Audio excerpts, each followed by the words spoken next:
Welcome to BGN Telugu updates.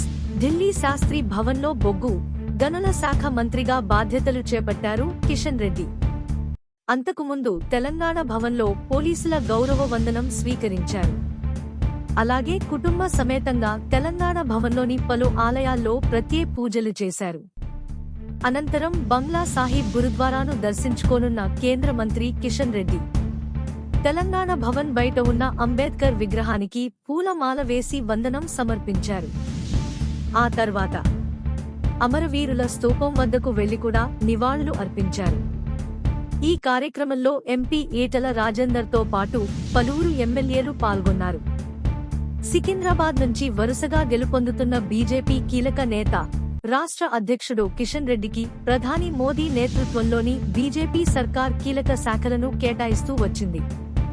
ముందు కేంద్ర home శాఖ సహాయ మంత్రిగా ఉన్న ఆయనకు గత ఎన్నికల్లో ఎంపీగా గెలిచినందుకు కేంద్ర సాంస్కృతిక శాఖను అప్పగించింది.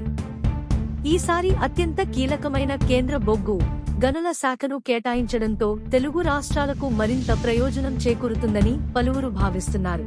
Like, comment, subscribe.